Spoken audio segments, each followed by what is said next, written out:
Hi, this is Rabbi Chaim Coffman. Welcome to our 108th installment in the Torah portion of the week.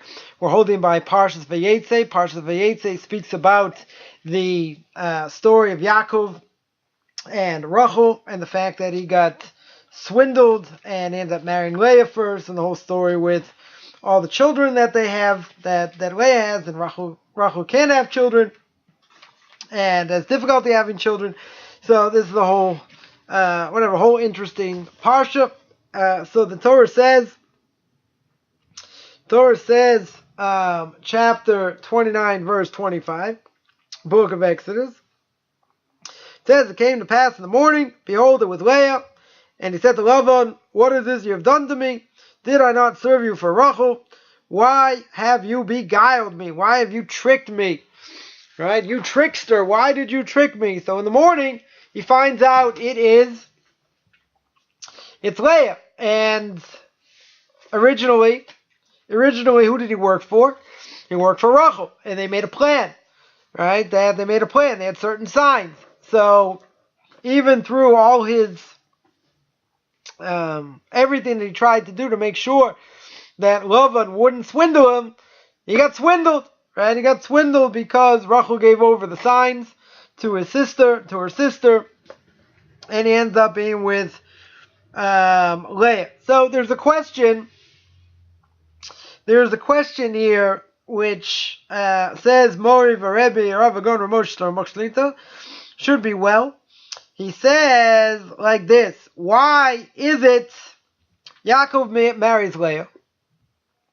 But how does he marry her? He marries her by being swindled, right? He got conned. And he's really, who's he supposed to be with? He's supposed to be with Rachel. So what happens? She gives him the signs, and he gets swindled. And he wakes up, and who is it? It's Leah. So why is it, if he's supposed to marry Leah, why do it in this way? We could say, and we're going to speak about this, that the reality is what God wanted. So even if it was done in a swindling type of way, it did not have to be. Right? It certainly did not have to be. And it could be done, in a different way. But this is how it worked out. And seemingly this is what God wanted. So Yaakov understood that she was supposed to be one of the mothers of the Jewish people. So he understood this is what was supposed to be. Now, if we look at it a little bit, we see definitely it's not so simple. That again, he did all his precautions to make sure that he didn't get swindled. In the end, he gets swindled. But you see, look what he did when he got the blessing.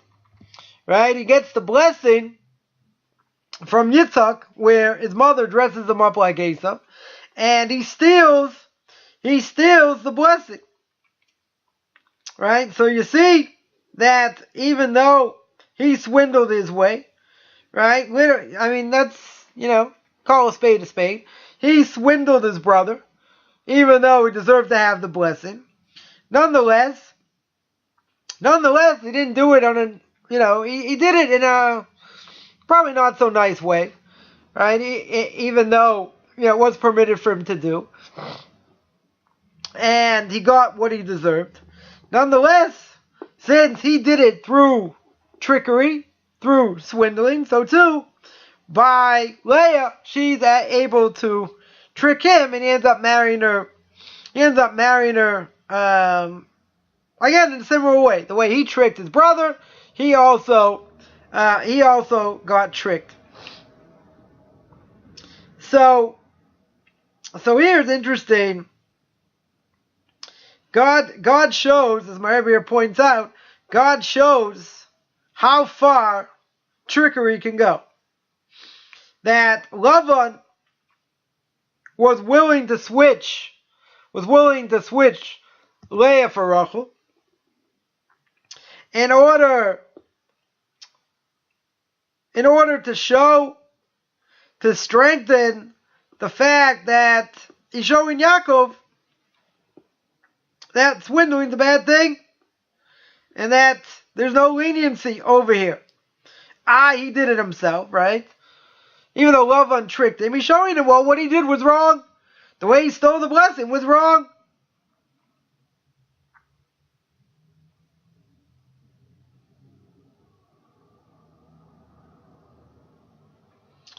So, one thing that we see, and this is really what I want to harp on, we see it's measure for measure, right? Just like Yaakov himself stole the blessing. It really should have belonged to him.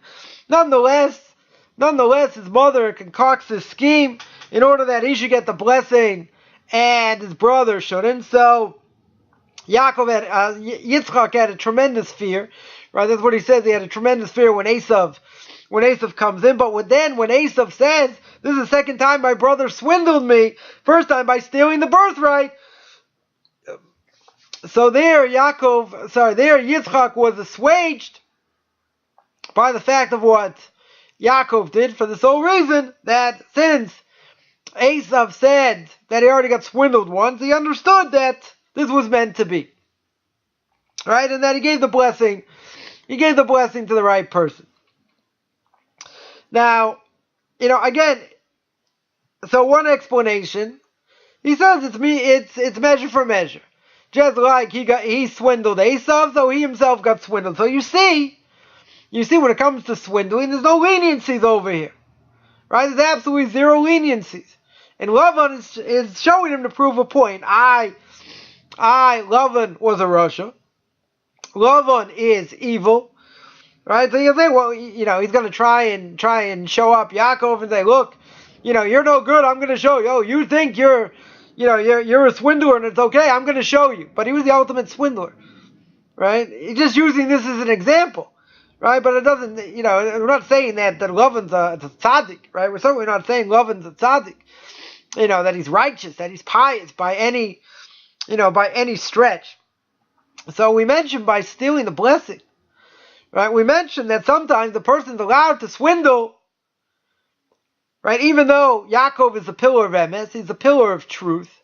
Nonetheless, you see that you can sometimes swindle or lie if there's going to be a spiritual benefit in some ways, right? Meaning that in this case, the spiritual blessing that Yitzchak was going to give to Esav didn't belong to him, right? Why Yitzchak wanted to give it to him was a whole discussion, but didn't belong to him, right? It really didn't belong to him. If it doesn't belong to him, then Yaakov can do whatever it takes to get it out of his possession, right? We mentioned before the same thing by taking, a Sefer Torah that is that a Rasha has, right? That he's going to misuse it. He's going to abuse the Sefer Torah. So you can get it out of his possession any way you can, right? Because he's not going to use the holiness properly. You can say, it's not fair. You lie. You swindle. This, that.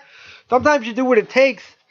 You may have to do what it takes in order that a Rasha shouldn't get benefit over here, right? Any level of benefit. But you might say, again, if he's a pillar of truth, if he represents the pillar of truth, how can you say, well, this lie is a greater good? So then maybe we could say, for the sake of spirituality, any lie, any swindling, I could say, oh, I'm doing it l'shem shamayim, right? I'm doing it for the sake of heaven. What's the problem? Maybe it is, or maybe it isn't, right? If it isn't, then it's a lie. And if you're supposed to represent truth, right? If you're supposed to be an Orthodox Jew and represent, the Torah, so you can't swindle. Comes along the Torah and says there are times that it's permissible. Obviously, you have to ask your rabbinical authority, what you're allowed to do, when you're allowed to do it. But in general, you might say it's a bad thing because it can lead to other lying when it's not necessary, etc. So that's one aspect. That's one aspect of what it means. What it means to be a Torah true Jew, and that means that my Rabbi here says that the stealing of the blessing, in an underhanded manner, we can explain it that physicality in this world, who does it come for? It comes for Rishonim, right? What do tzaddikim need? A lot of money and physicality for? They're here for spiritual things. And he says the righteous get benefit, they can get benefit from this physicality, even by, even seemingly by lying, right? Or by swindling. Otherwise you might say if they do that, then they lose their special portion of the world to come. I mean, those get a lower portion. So it does have an effect, right? It doesn't have a negative effect. I don't think there's any question. It can certainly have a negative effect. At the same time, if it's used properly, and in this case it was used properly in order to swindle, in order to get the blessing which Esav didn't deserve. So therefore he's allowed to do it. But in general it's not, it's not a good thing. So it's measure for measure.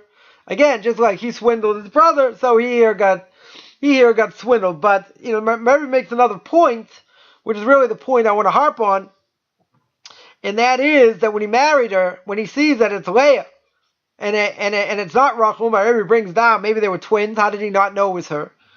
Right? Even if he gave her the signs, he probably could have figured out it wasn't her. But he said it could be. They were twins. Right? If they were twins, then you don't have an issue. Then, it's like the same person. He wouldn't have known, he certainly would have known the difference. And not only that, how can he marry her? He had intention for Rachel, not for Leah. Right? So according to the Torah, when you get married, you have to have intention for the right person. Right? The person's going to give the ring. Right? The man's going to give the ring. He's going to say, Hareyat mikudeshet li. He's going to say, well, let's say this is my ring. Right? Here's my ring, my cell phone here. Right? You're going to say, Hareyat mikudeshet li, and you're going to put the ring on the finger after. Right? Ketabaz zuv Israel. Right? You're going to say that you are sanctified to me with this ring, b'tabaz zu, kedas Moshe v'Yisrael. Right? Like the laws of Moshe and the Jewish people, there are two witnesses. He's going to take the ring. Right, here's our ring. He's going to take the ring, put it on a finger. Technically under the chuppah, two witnesses see it. That is considered marriage. Now, if someone else is under the veil, and he has intention, in this case, for Rachel, and instead it's Leah, it's called a mekachto. It's called a mistake. If it's a mistake, he's not married. But after he realized what happened and he got swindled, he says this is mina shamayim, this is from heaven. And if it's from heaven, this is what God wanted. Okay, why did he want it this way? Okay, so we explained. Measure for measure. But he realized this is something that God wanted, and he wanted to build up the Jewish people through Leah as well. So that we have to understand, the bigger picture.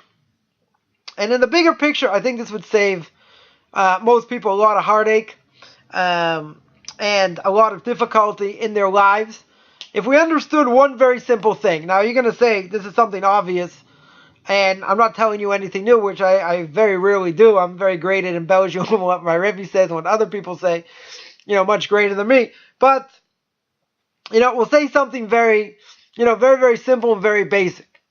And that is that God runs the world. See, I told you it was simple. God runs the world. God's in charge. So if he's in charge, so he makes things happen. Right? He put us in this world. He set us up. Whoever our parents are, whoever our siblings are, to help us reach our potential. He does all that, and he's in charge. So in this case, what does Yaakov see?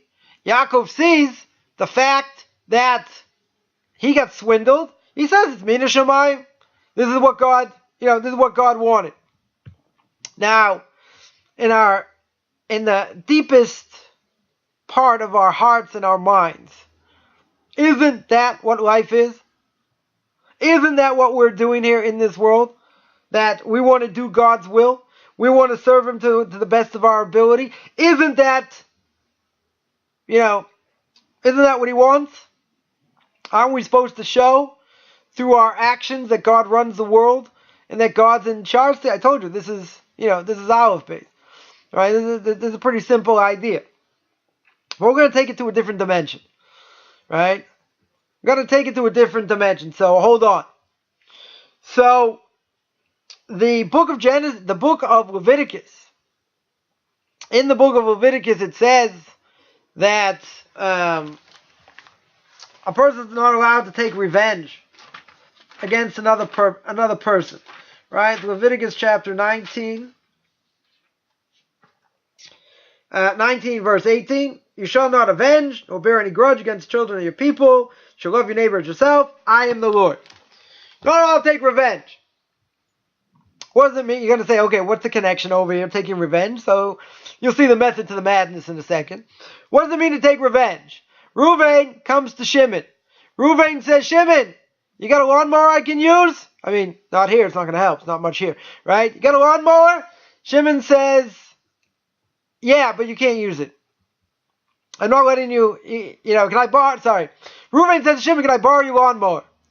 And Shimon says no. Shimon says, you can't do it. A few weeks later, Shimon comes to Reuven, and he says, can I borrow your hammer? So Reuven looks at Shimon, and he says, you want to borrow my hammer? He said, what about the time you wouldn't let me borrow your lawnmower? So I'm not letting you borrow my hammer. See, I'm better than you. Right? I'm not going to let you borrow my hammer because you don't let me borrow your lawnmower. Well, it sounds pretty petty, doesn't it? Yeah. Even though it sounds pretty petty, guess what? That's called taking revenge. It's Torah prohibition. For a Jew against another Jew, 100% Torah prohibition. Right? It doesn't apply to a non-Jew. Non-Jew doesn't have this obligation. It's a good thing for a non-Jew not to take revenge because it brings up a lot of ill will in their heart, etc. But I'm not going to go into that aspect of it. Right? So why do I bring up this idea of revenge? Because this idea of revenge is like this. That the Chinuch says, the Chinuch is a great work that he goes through every parsha and says all the mitzvahs that apply. And he goes through what the source of the mitzvah is, what the law of the mitzvah is, who it applies to. There's a little commentary. The Minchas Chinuch also commentary on this. And the Chinuch says that what is the essence of this mitzvah? He says the essence of the mitzvah is that you have to understand God runs the world. Thank you very much. You have to understand that if anything happens, it's because God wanted it to happen. Or not happen. I mean, you could have done something, you could have transgressed the 614th commandment, which is don't be stupid. That you certainly could have done. But at the same time, something happens to you. So who are we to blame? Well, we'll blame the person who did it. The person driving down the street gets cut off, almost hits somebody. You sit there, level your horn.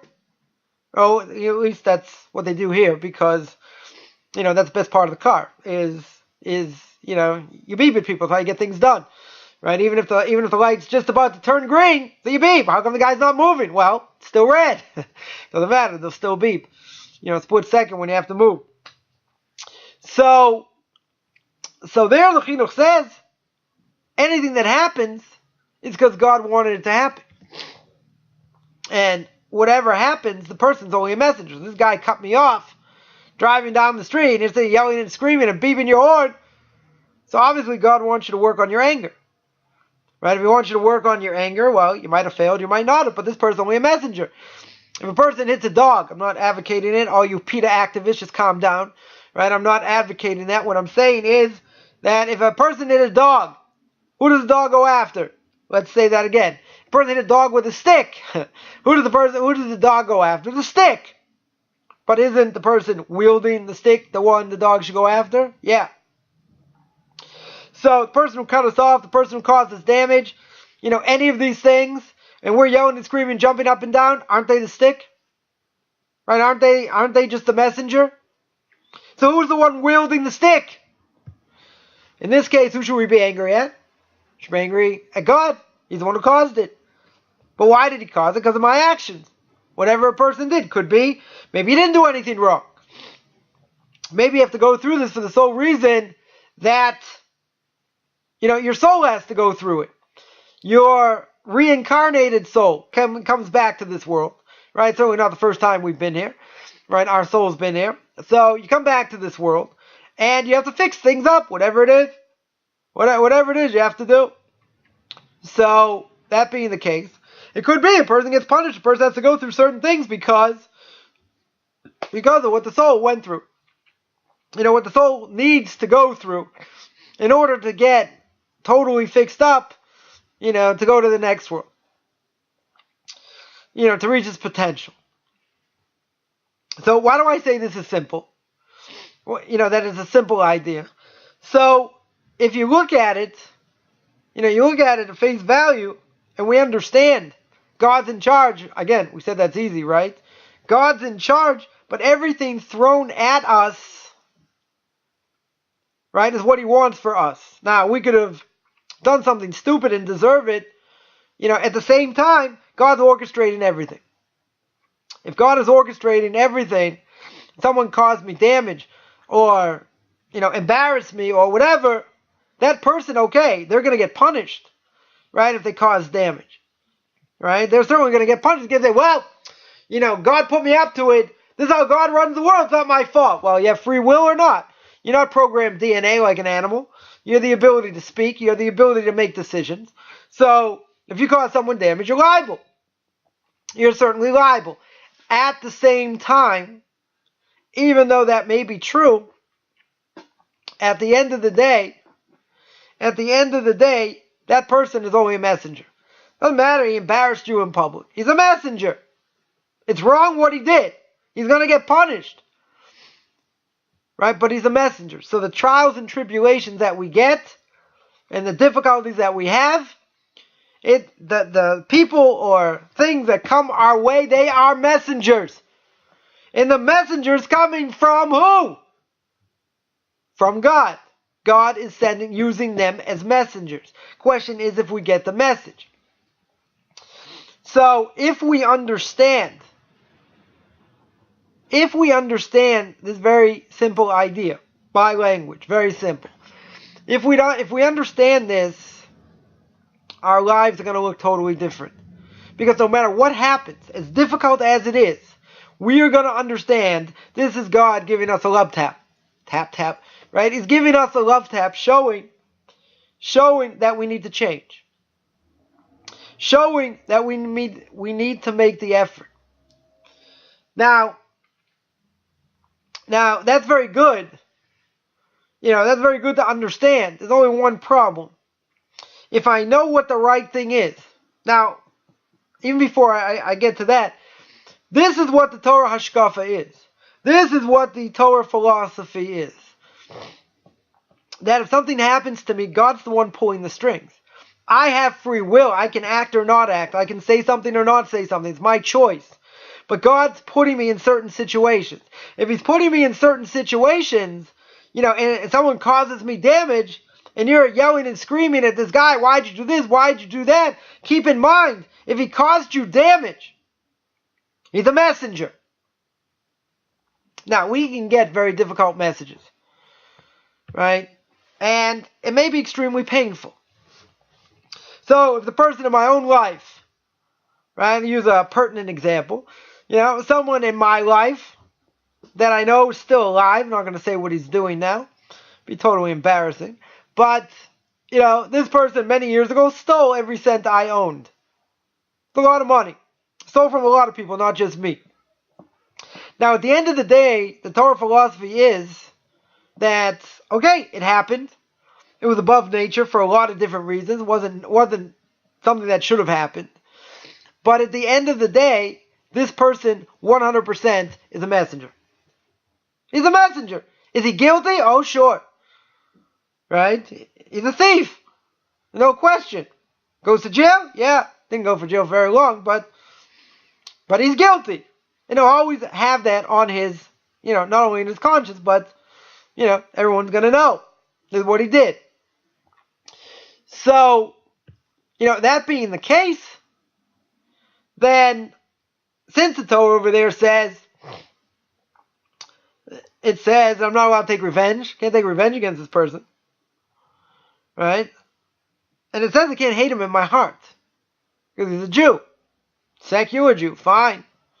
But he's a Jew. So, that's the halacha. Caused me a lot of anguish, a lot of pain, etc. But at the end of the day, God sent him as a messenger.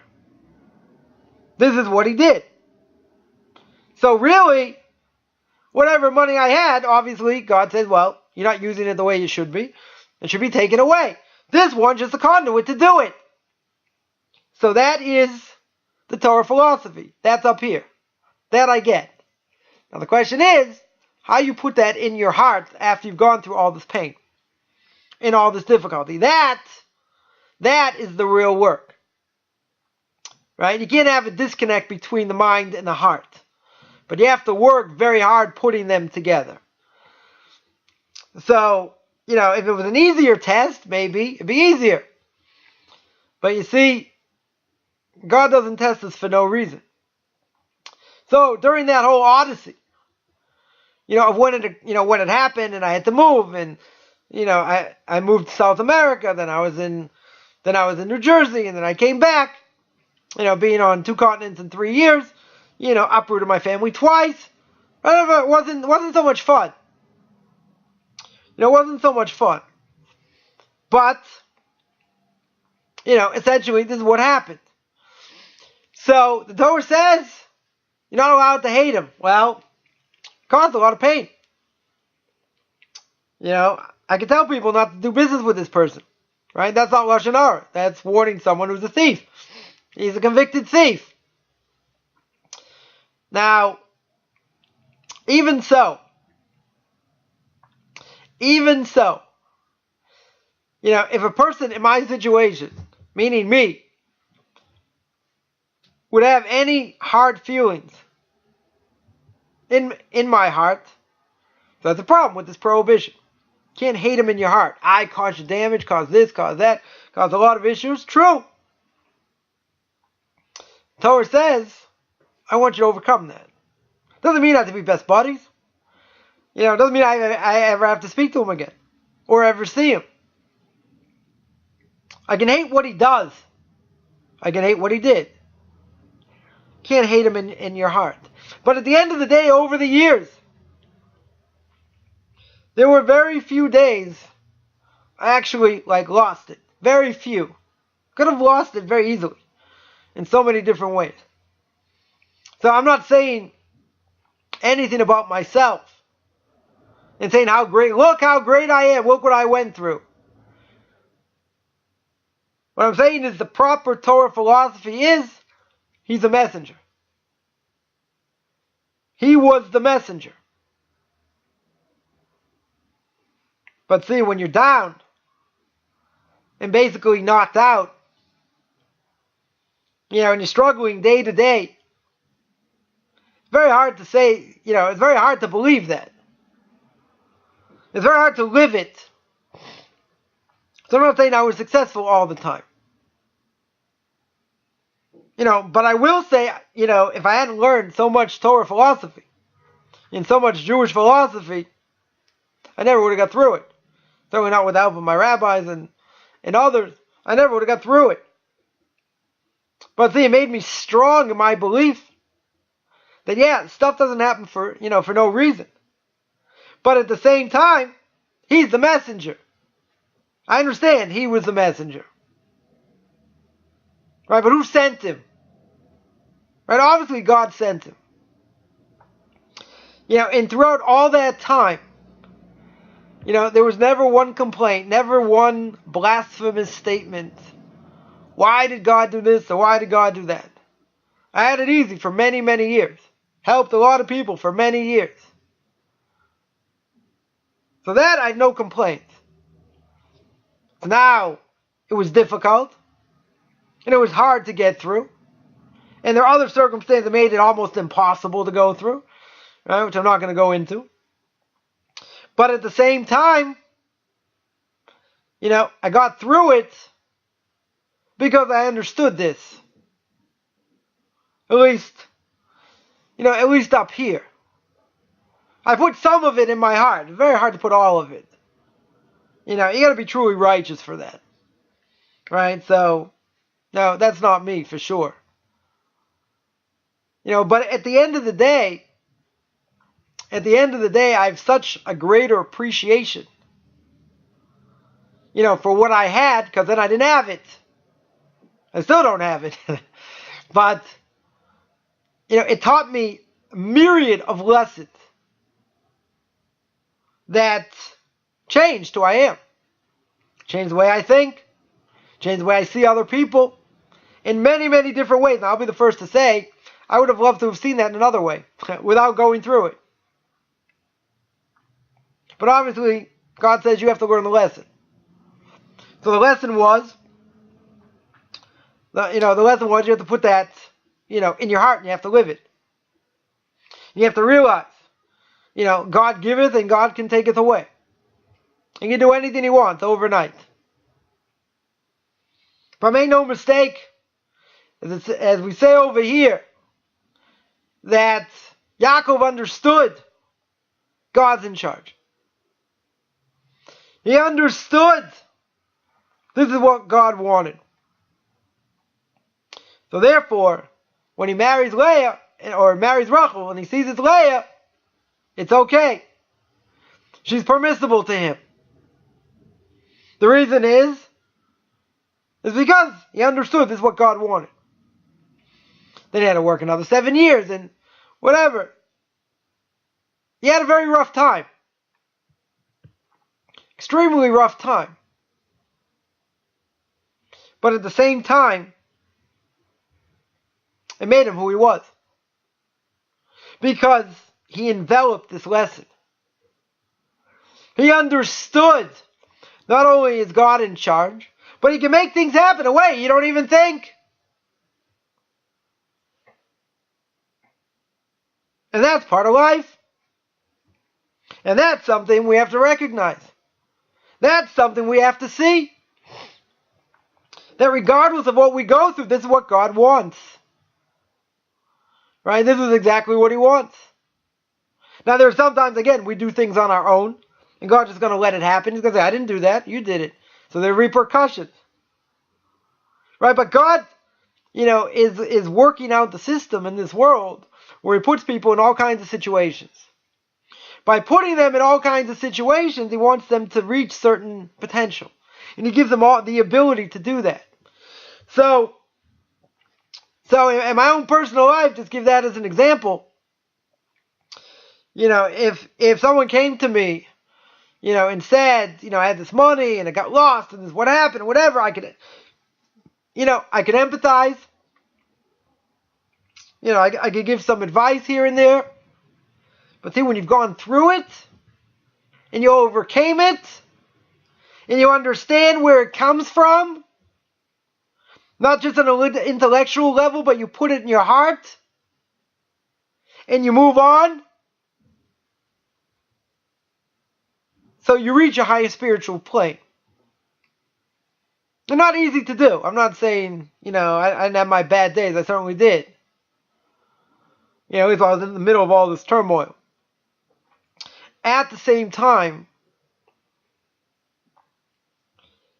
I came to a higher realization. And that transformed me into the person that I am. So even though we say every day, we pray every day, God, don't put me in this situation. Don't bring me to tests and all that. At the same time, without tests, you don't grow. So I would say I'm better off I never had this test. But you see, it changed me in different ways. I think for the better. That, it helped me in a lot of ways. Would I want to go through it again like that? Certainly not. Rather learn the lesson in a less painful way. But I got the point.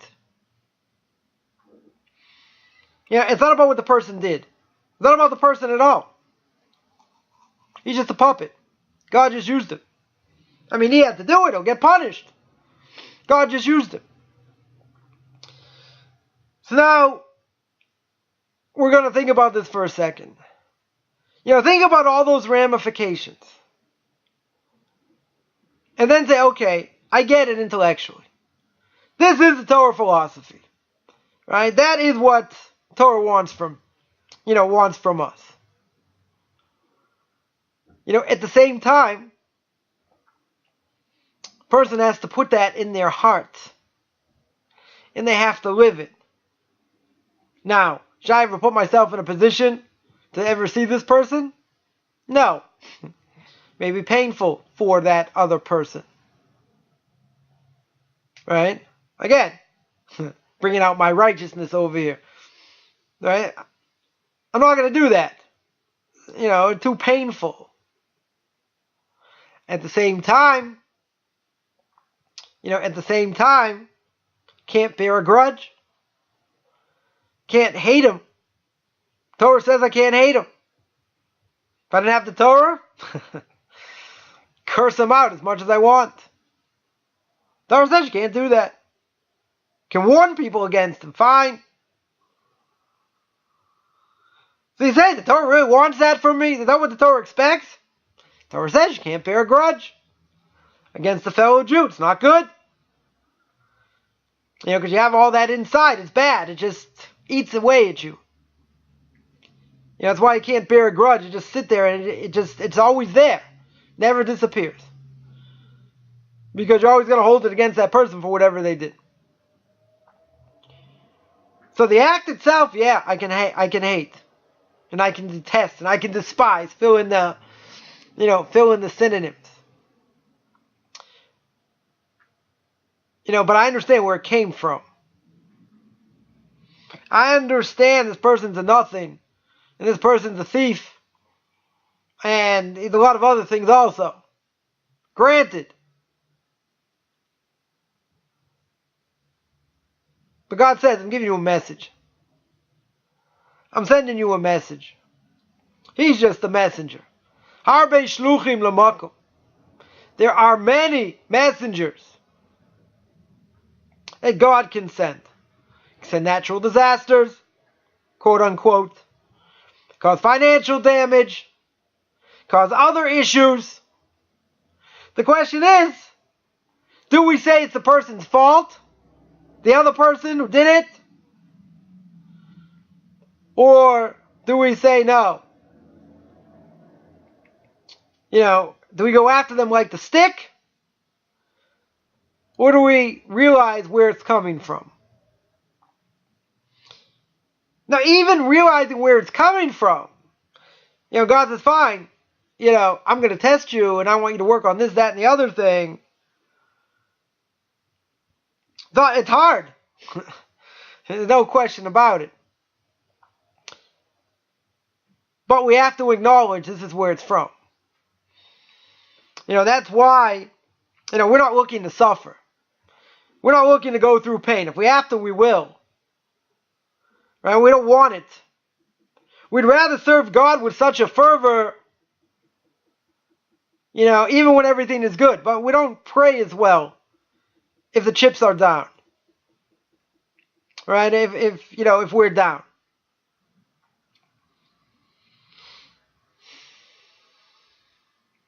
Torah has lofty ideals. Person should say, when are my actions going to be like Avraham, Yitzchak, and Yaakov? He didn't say like Rabbi Akiva Eger, like the Chasam Sofer, like only, a couple hundred years ago. Avraham, Yitzchak, and Yaakov. You guys say, what, are you kidding? I'm not like Avraham, Yitzchak, and Yaakov.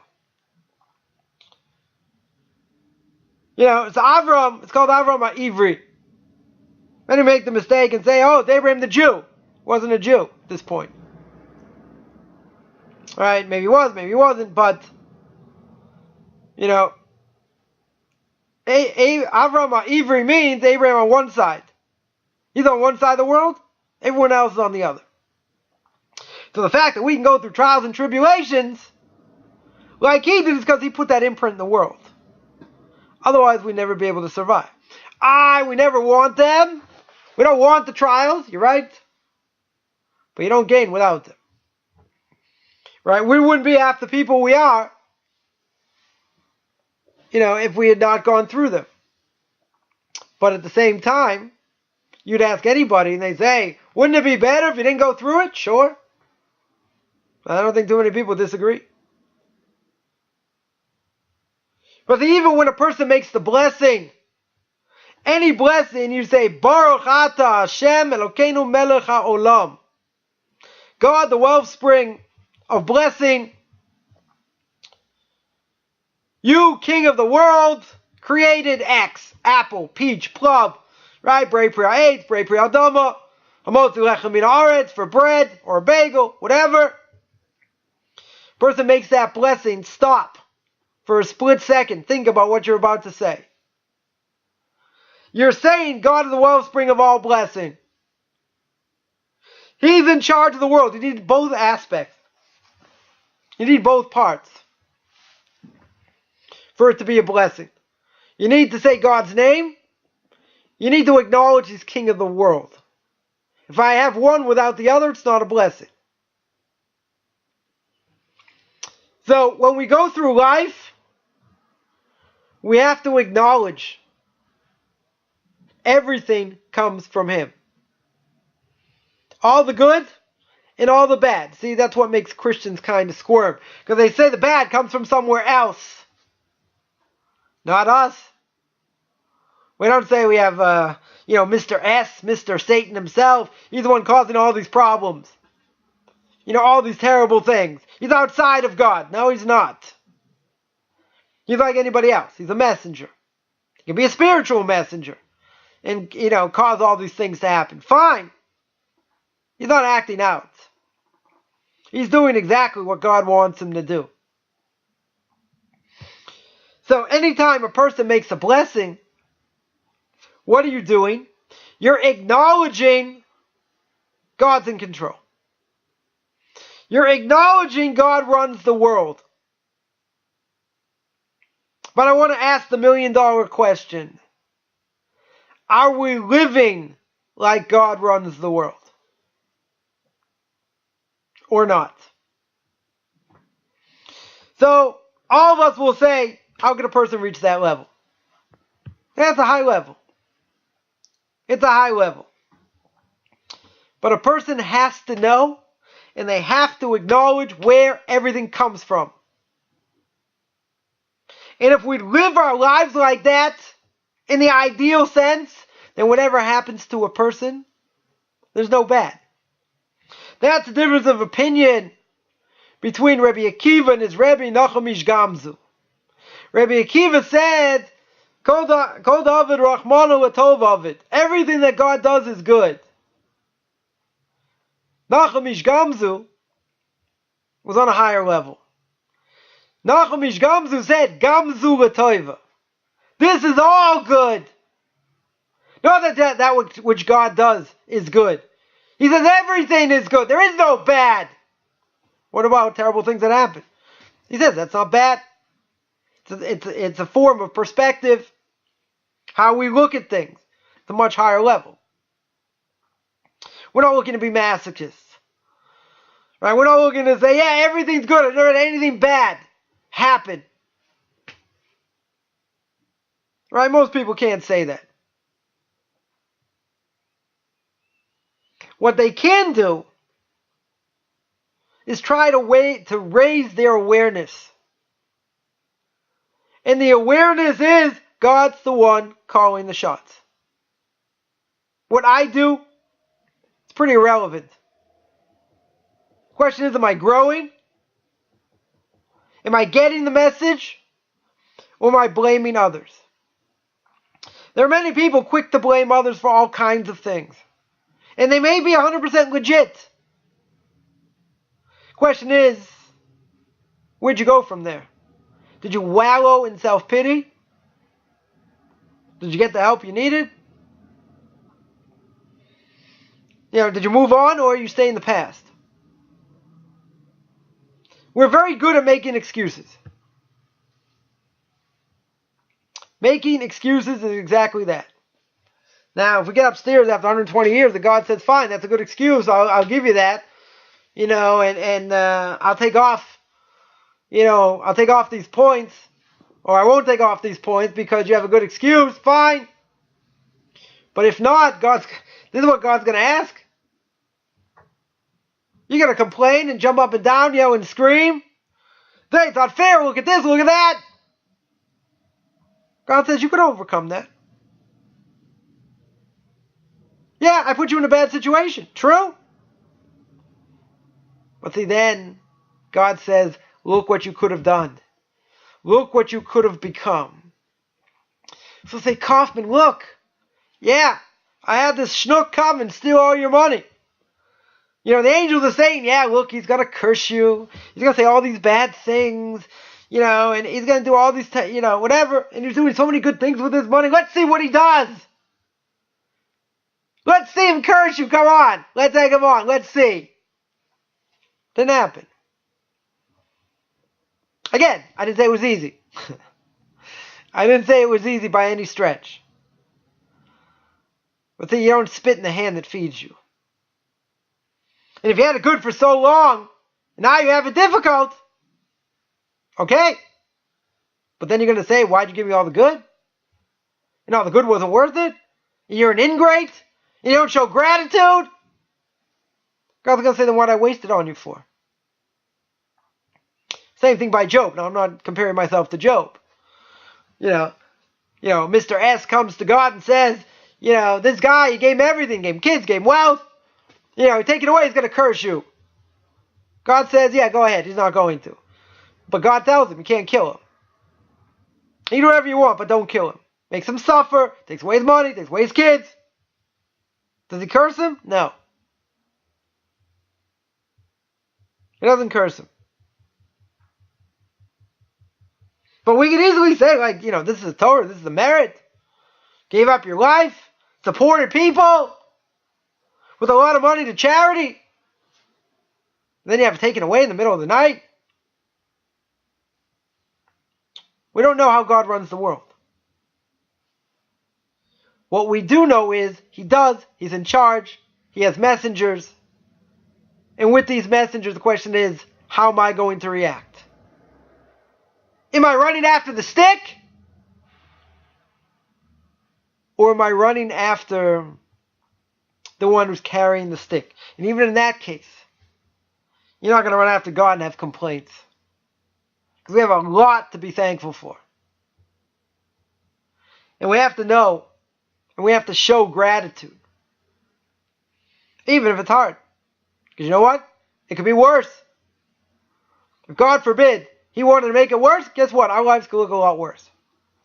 Got to be thankful for what we have. And we got to put our mind in what the Torah says, put it in our heart, and live it. So I want to remind people that I also have a class, what I call Intro to Kabbalah, based on Derech Hashem, the way of God. We're finishing up the book, going through the last essays over there. Let's speak about miracles. We're going to speak about Techiyas HaMesim and about resurrection, etc. So that's every Tuesday night, even tonight on 9 o'clock, New York time. I have 2 question and answer sessions. Tuesday, 10 o'clock in the morning, New York time. Thursday, 2 o'clock in the afternoon, New York time. I just started Mesilas Yesharim, Path of the Just with the Ramchal. So I give a class on that once a week. That I send out every week. That's not live. I have a no-hide class. I have conversion classes. Anyone interested can find me on Facebook, Beyond Orthodox Conversion to Judaism, or you can find me on my blog, orthodoxconversion.com. Anyone who wants to contact me at Rabbi Chaim Coffman at gmail.com. RabbiChaimCoffman at gmail.com. Wishing everyone a great Shabbos.